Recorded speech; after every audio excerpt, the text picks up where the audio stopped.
All righty. Clock says we are at that time. Actually, a little bit past that time. I don't know about everybody else, but I sure like the weather of the last 3 days better than what we've had about the past month. So, prayer list.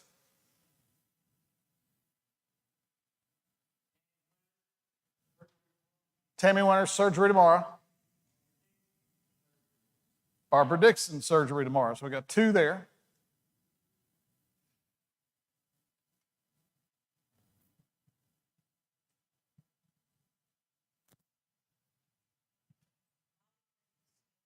Bob and Linda's still dealing with, it feels like their list sometimes is like this long.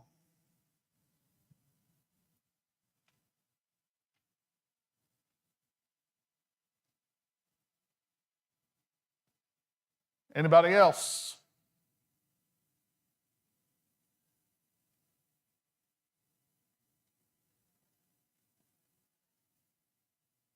And again, the folks in Eastern Kentucky, that's going to be a long, long time for a lot of those people.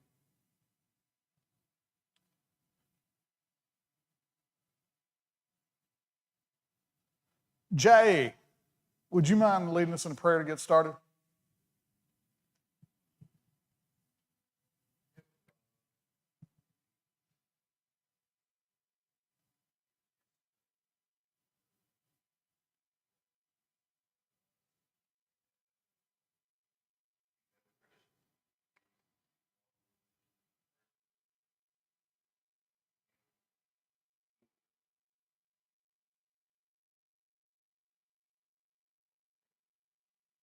Amen.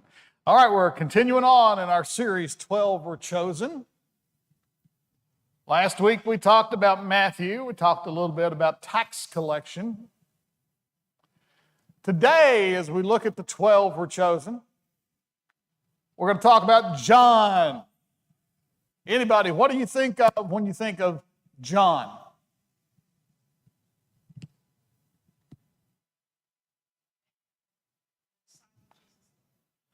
Disciple Jesus loved.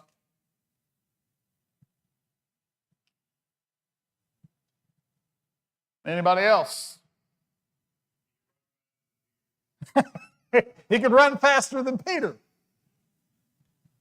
He maybe wasn't as brave as Peter at that moment.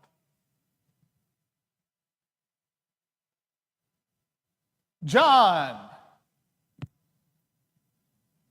You Google the Apostle John, that is the picture that comes up most often. Let me tell you, I don't know why he's a young man in this picture, because what have we seen when we've Googled all the artist renderings of the apostles we've looked at so far? They were all old men. But you Google the Apostle John, that's the one that came up most often. An artist rendering of John looking like that. Once again, I expect it's not anywhere close. But for some reason, the perception of John in this artist drawing was that he was a young-looking man. That's the most common perception of him. Why? Who knows? John's background: son of Zebedee, another fisherman, and brother of James. What did we talk about fishermen a few weeks ago when we started this series? What type of individuals were fishermen most often in that day? Probably rough and tumble, little crass, just not necessarily somebody who would be at a fine dining event. Just hardworking person.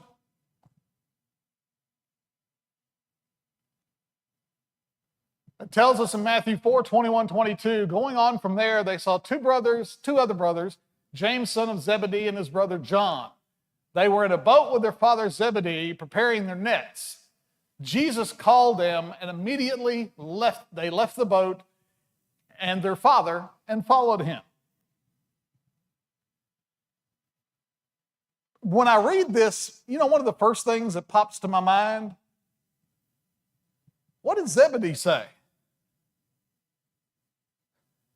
They get up and they leave, and Zebedee's sort of there holding the boat, so to say. Do you wonder if he said, wait a minute, we need to finish?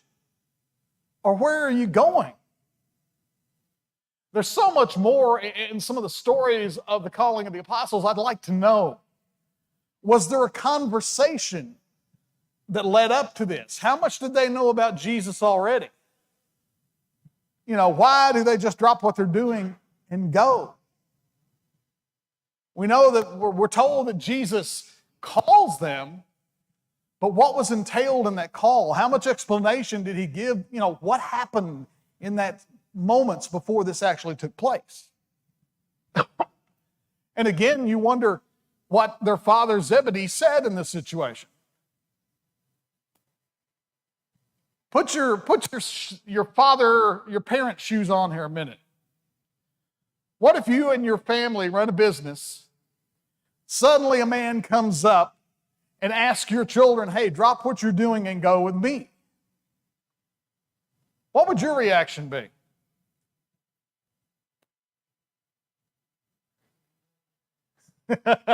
Scotty says, you're crazy if you think you're going off and leaving me here. There's so much of this situation you would just love to know, wouldn't you? Did Zebedee say, okay, boys, go do your thing? Or did he go, wait a minute, what am I going to do about the business? We don't know. But it's one of those things, one of these days, maybe we'll get the chance to ask John in eternity, hey, John, what did your dad say when you decided to go off? We know that he was among the first 4 called by Jesus.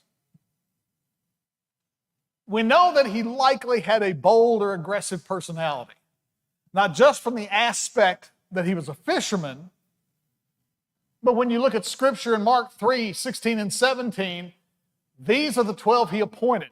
Simon, to whom he gave the name Peter, James, son of Zebedee, and his brother John, to them he gave the name Boanerges, which means sons of thunder. If you get a nickname, or if you get a name Sons of Thunder, does that likely mean you're a pretty quiet person?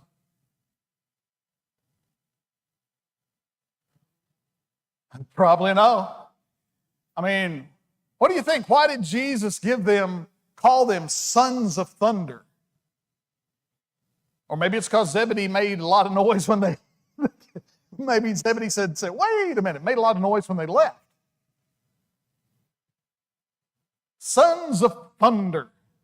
That would make me think of somebody who's loud and boisterous, very opinionated, gets angry sometimes.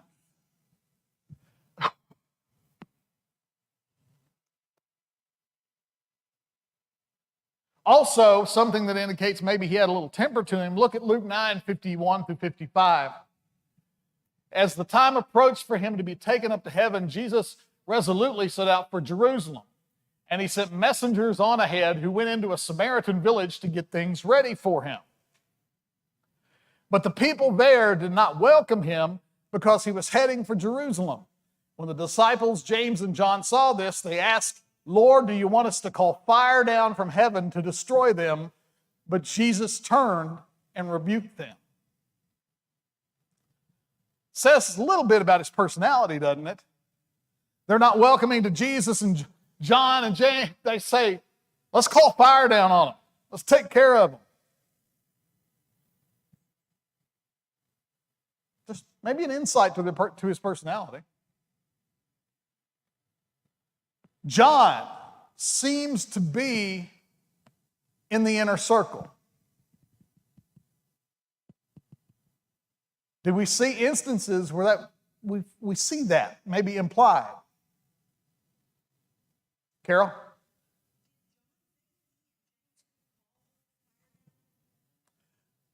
Did they think, or did they want Jesus to do it? A group collective, yeah. But I think to us it shows their temperament is they were wanting, let's take these people out.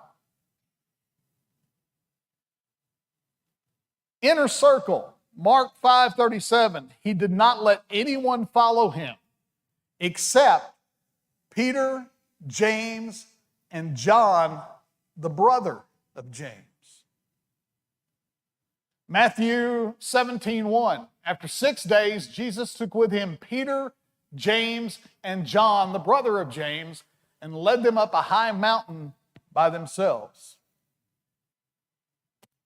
Mark 13:3, as Jesus was sitting on the Mount of Olives opposite the temple, Peter, James, John, and Andrew asked him privately.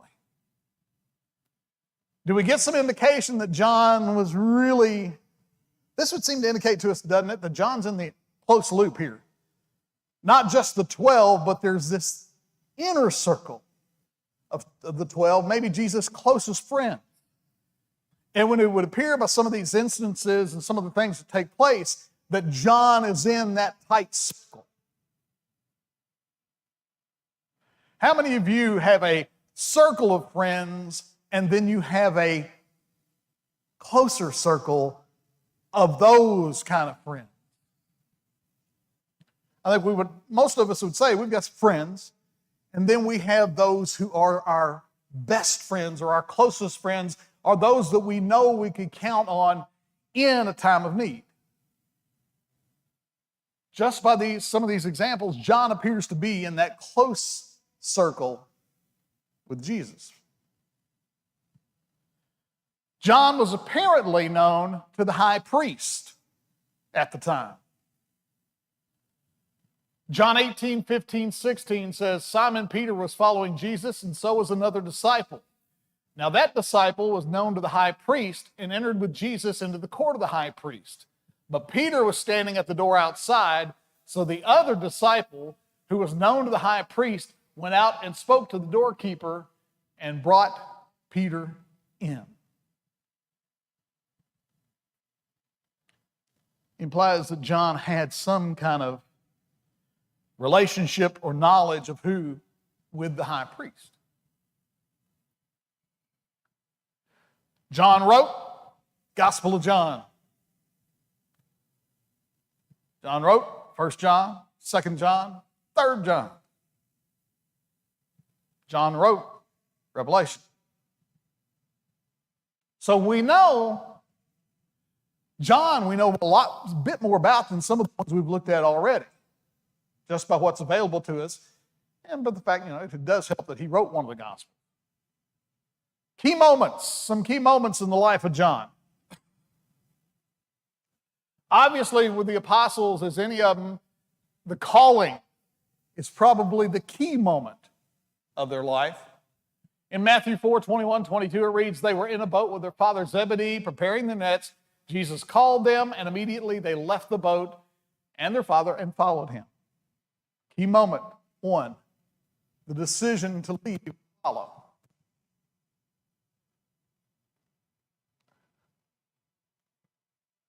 Another key moment in the life of John.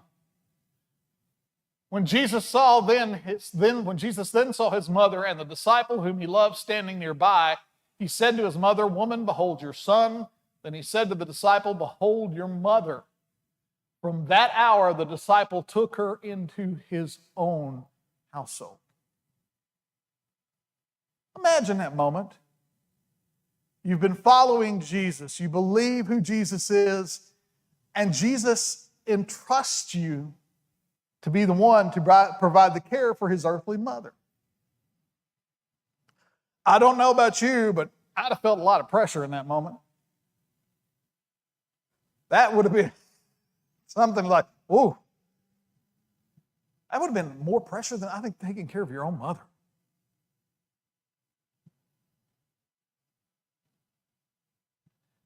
Another moment, and gets to Roy's comment here a while ago.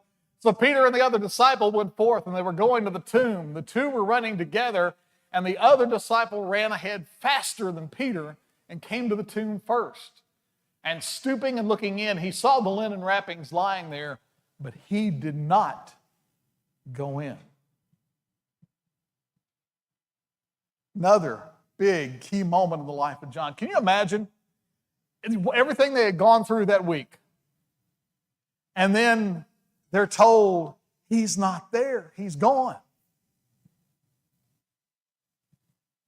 Would you have run or would you have hung back? In the moment that you're told that the tomb is empty, would you have been one of the ones to run? Would you have taken a more Thomas Lee approach?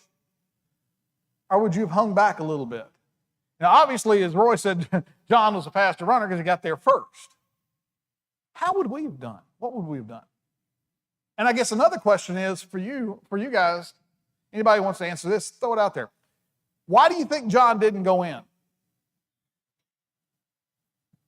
He sort of peeked in a little bit, whereas Peter just goes on and goes in. Why do you think John didn't go in?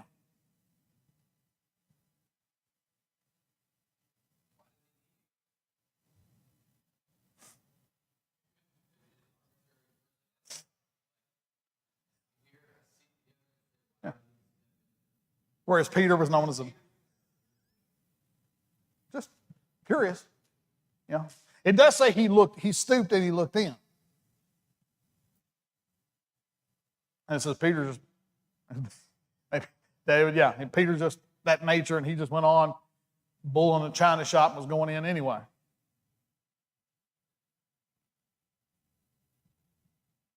As you read John 28:9, so the other disciple who had first come to the tomb then also entered, and he saw and believed.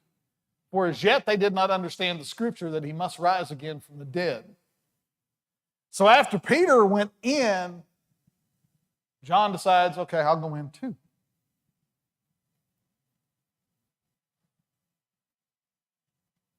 But another key moment in the life of John.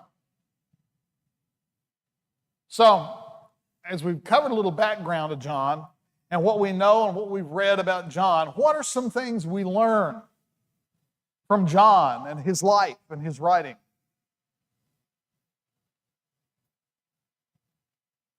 I think one thing we learn is the need for humility. What kind of insight do we get? Where do we get some insight for John's humility after he becomes a follower of Jesus?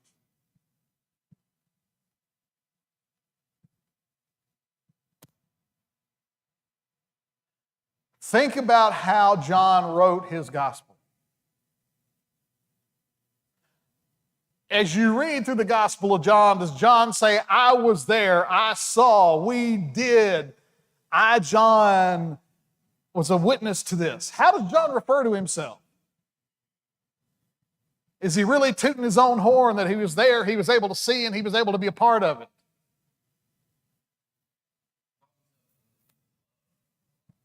Yeah. He doesn't really say his name. In his writings, John rarely refers to himself directly. A couple of those we looked at a while ago, it said, that disciple, the one that Jesus loved.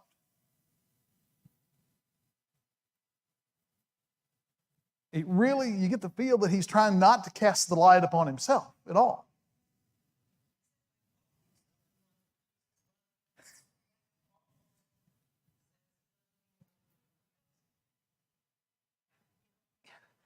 But I really think he's trying to say that Jesus loves, and John does a lot of emphasis on love. And I don't think he's saying he loved me more than anyone. He was just saying I was a disciple and I had the love of Jesus. You know, we all profess to be followers of Jesus. We have that love. So if I were to say I am a follower of Christ who he loves, it can sound a little bit, well, I'm special or whatnot, but I think what he's trying to say is that love from Jesus flows towards him. And I think really he was trying to deflect attention from himself in some aspect. I can't, that's just my theory and just my thought on it, but he doesn't really refer to himself directly. So, how do we work on our humility? Talk a little bit about humility in a minute. Have you ever encountered someone who was not humble in the workplace? Ever dealt with somebody that just thought they were all that? Now, let's bring it in a little closer to home. Ever encountered a Christian who thought they were all that? Maybe who liked to talk about the amount of work they did, how much they studied, how much time they spent in prayer. Have you ever encountered some of those people? You know, we should be humble. How do we work on our humility? How about one? Realize that any gift or ability we have comes from God. The world tells us today that we should tout our own horn, tout our own achievements because we have done it. We have made it to this point. We have all these possessions. We have all this money. When we as Christians know and ought to espouse the belief that where does everything we have come from?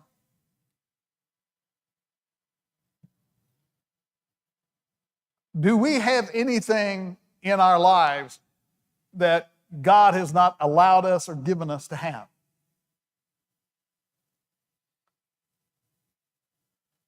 So one step in the process of continuing, maintaining, developing our humility is that we need to remember we ain't done nothing by ourselves.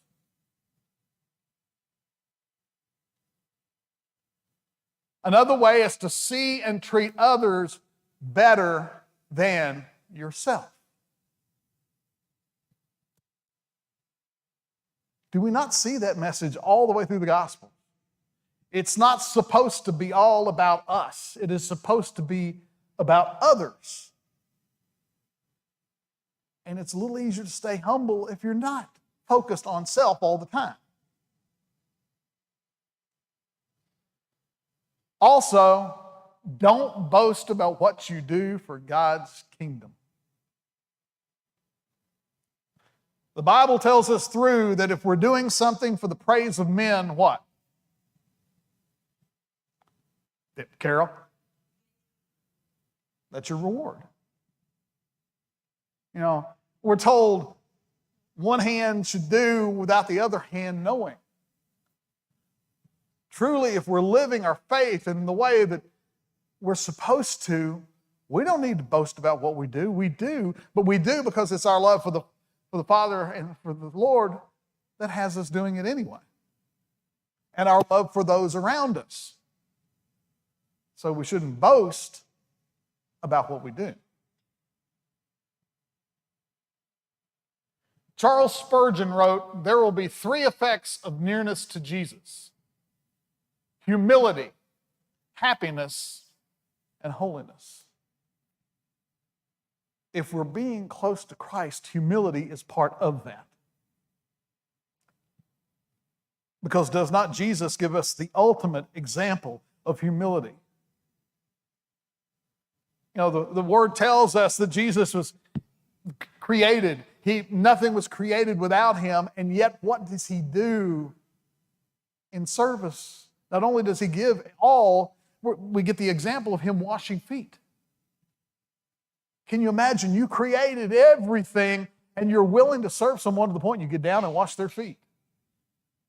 I didn't create nothing. I don't know that I could get down and wash somebody's feet, especially back in that time when they wore sandals. You know, their feet weren't covered up. C.S. Lewis, humility is not thinking less of yourself, it's thinking of yourself less. Pride is concerned with who is right. Humility is concerned with what is right.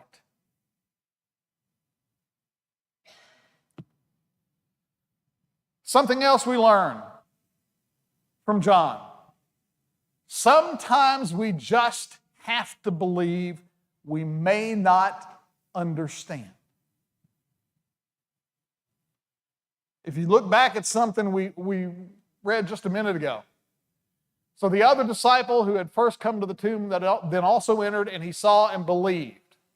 For as yet they did not understand the scripture that he must rise again from the dead. He didn't understand, but he believed. Are we going to understand everything about how God operates and things that go on around us? Are we going to understand everything about that on this side of eternity?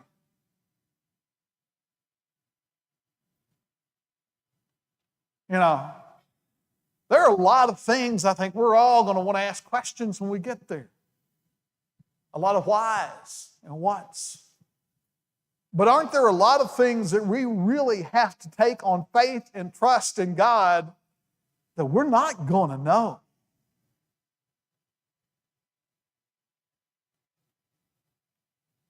You know, a lot of us, you look at things when bad things happen, you'll want to know why. Sometimes we just got to move on. You know, you look at people, you look at the world, you look at a lot of the evil that we deal in and we face every day, and you want to ask God, God, why did you send your son to go through all he went through, knowing that this is going to happen, that people are going to turn their backs on him, that people are going to reject your plan? Sometimes we just have to take it. We may not understand it.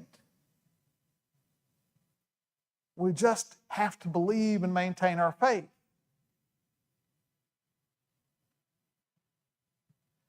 You know, I think I've told some of you this story. It was the summer that we started coming here to Southside. We, in that year, lost my 14-year-old niece and my 95-year-old grandfather in the same calendar year. We lost my niece first. We lost my grandfather later. At my niece's funeral, my grandfather says, why couldn't he take me instead of her? You know, the question our family has long had, if we were going to have to lose them both, a great-grandfather should not have to see his great-grandchild be buried. And it's just one of those things you have to trust and you have to maintain your faith. But yeah, there were questions I wanted to know. It's like, if I had to lose them both, could we have not lost him first so he didn't have to see?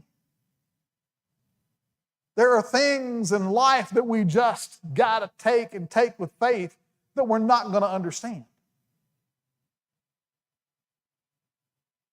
I think also from John we learn to temper our temper/tone. And again, we go back.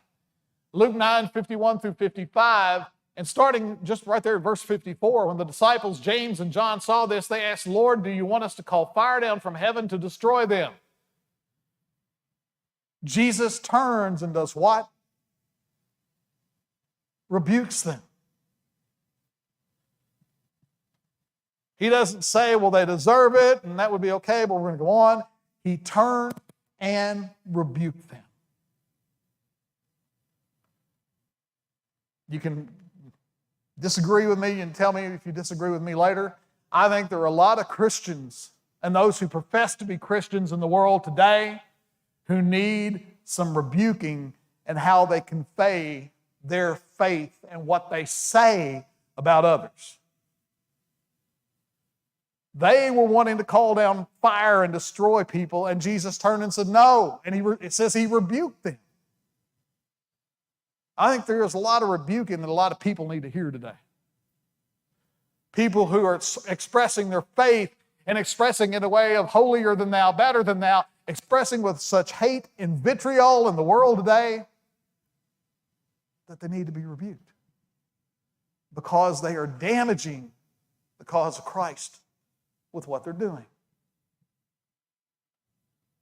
I don't know if this tweet shows up very well, but I thought this was really good. Too many Christians come across as toxic or out of touch. Being authentic does not mean being weird. And I would say / being hateful. Being hard-hearted.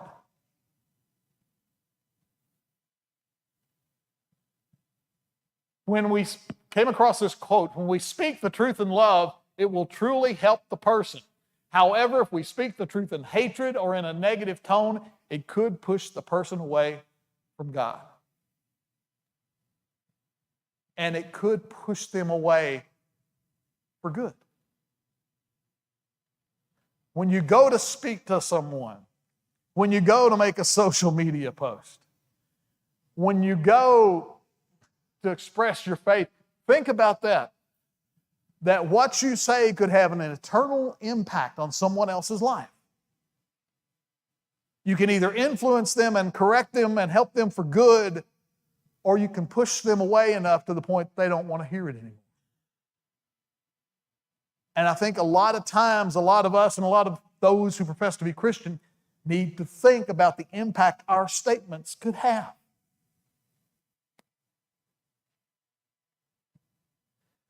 Again, like we've seen before, we learn not to delay taking the right action. As we go back to Matthew 4, 21 through 22, how quickly does it say they left the boat? How quickly does it say they left the boat? It left, and immediately they left. They didn't dilly-dally, they didn't lollygag, they didn't say, well, let's talk about it for a couple of days. We're told that they left immediately. I think, again, we talked about it last week, we need to remember we're not guaranteed any more time. We don't have the guarantee that when we walk out the doors here today that we will have another chance to come back. One, we don't know that we will live long enough. Two, we don't know that the Lord's not going to come back before we do. You don't put off important decisions that have eternal impact.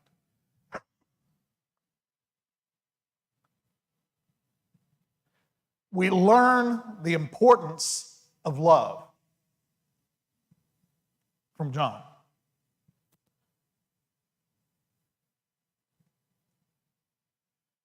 First John 4, 7 and 8, Beloved, let us love one another, for love is from God, and everyone who loves is born of God and knows God. The one who does not love and does not know God, for God is love. I feel like David ought to stand up and lead the song right now. John teaches us about the kind of love Jesus wants us to demonstrate, a self-sacrificing love that focuses on who? Others. Not ourselves. That doesn't mean we hate ourselves, but our focus should be on others. We also learn the clarity of being a faithful follower of Jesus. I think a lot of us and a lot of people in the world like to muddy the waters and say, well, this is sort of, this is sort of, this is sort of, this is sort of. When really it's not. It comes down to a pretty black and white issue. We are either walking in the light or we are walking in darkness. It's not like when we have the twilight of a sunrise or the twilight of a sunset in the day. You're either walking one side or the other. 1 John 1, 5 and 6. This is the message we have heard from him and announced to you, that God is light and in him there is no darkness at all. If we say that we have fellowship with him and yet walk in the darkness, we lie and do not practice the truth. We also see that if we're born of God, we do not sin.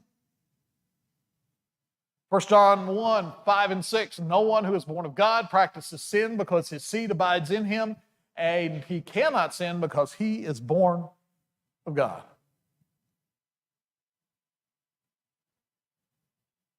We are of God or of the world. No in-between ground. You are either of God or you are of the world. I think a lot of us would like to believe that we could sort of have one foot in God, one foot in the world, and we'd be okay when it comes to the end, that we'd get to slide on in. But 1 John 4 through 5 says, you are from God, little children, and have overcome them, because greater is he who is in you than he who is in the world. They are from the world, therefore they speak as from the world, and the world listens to them. You are of God, or you are of the world.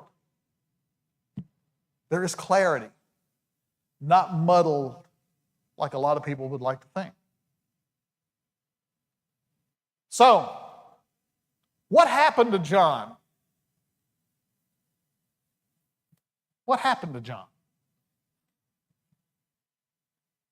Although we're not given the details of John's death, Jesus indicated that John would not die as did the other apostles. John 21:20 through 25, Peter, turning around, saw the disciple whom Jesus loved following them, the one who also had leaned back on his bosom at the supper and said, Lord, who is the one who betrays you? So Peter, seeing him, said to Jesus, Lord, and what about this man? Jesus said to him, if I want him to remain until I come, what is that to you? You follow me. Therefore this saying went out among the brethren that the disciple would not yet die, yet Jesus did not say to him that he would not die, but only if I want him to remain until I come, what is that to you?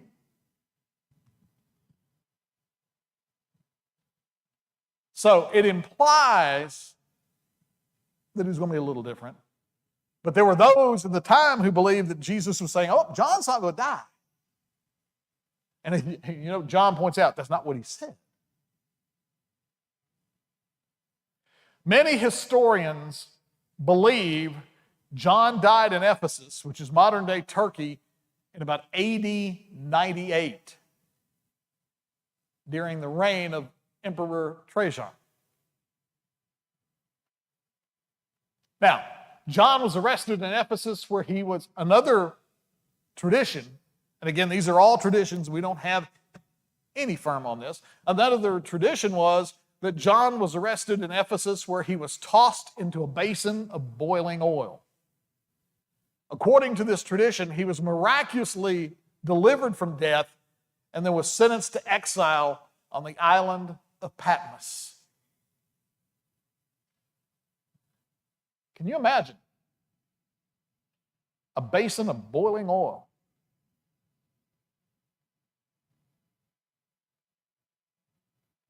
Another tradition states that John was killed by a group of Jewish men. There is yet another report that he did not die, but ascended into heaven like Enoch and Elijah. Traditions. Again, we don't have any scriptural reference. We don't have any historical reference. They're just traditions out there that have developed over the course of time. The most likely tradition is that John died of old age. That he was exiled to Patmos, wrote the book of Revelation, and he just died. But again, that's assumptive and that's tradition, that's what happened. I do want to sort of backtrack a second, we've got a couple of minutes. One thing I meant to put on there and I didn't get to put on there, when we're talking about things we learn from John, is that we learn that we may have to, quote unquote, be willing to be exiled for our faith. Be cast out, be separated. It may cost us friends, relationships, family, but we have to be willing to be exiled for our faith. Now, we're all not going to go write a book of Revelation, but John and the others were willing to give everything they had for their faith. We need to be similarly prepared and be willing to give for our faith. John was exiled to a nice little not pleasant island, but he gave on. But I think, there are a lot of things that we learn from John. Carol?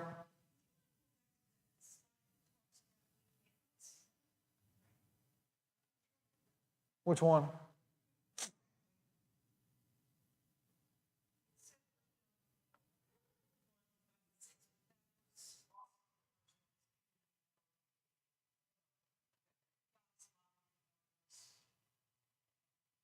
Okay.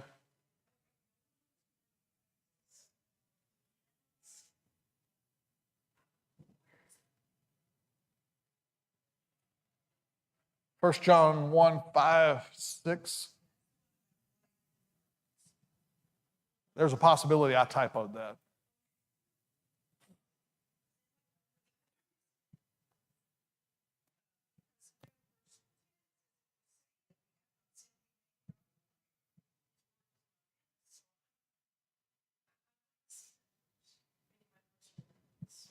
Anybody got that?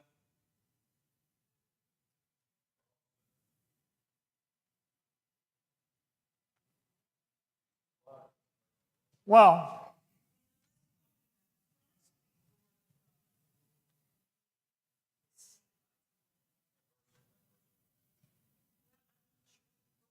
Scotty, have you got it up there?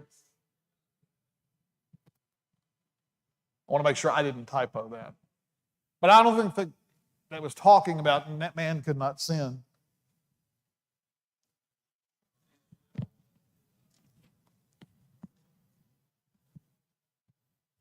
Let's see. Like I said, it's entirely possible.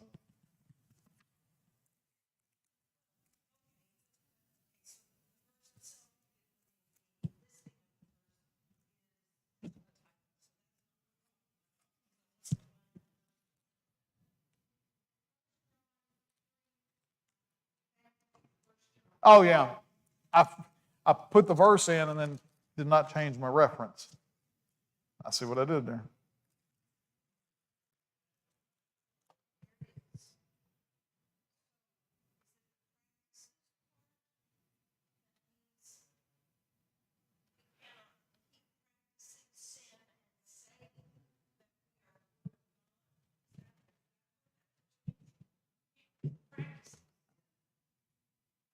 If we are truly born of God, then we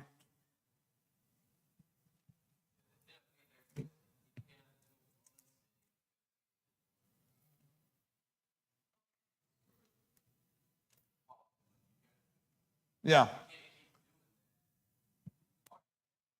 It's not saying you can't sin. It's saying that if you're truly being born of God, you cannot go on in the practice. Yeah.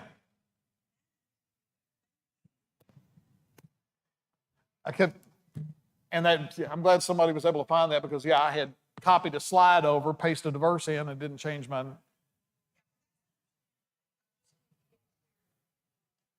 And again, that's, as David was pointing out there's some difference in translations, which make it a lot easier to read and comprehend from one to the other.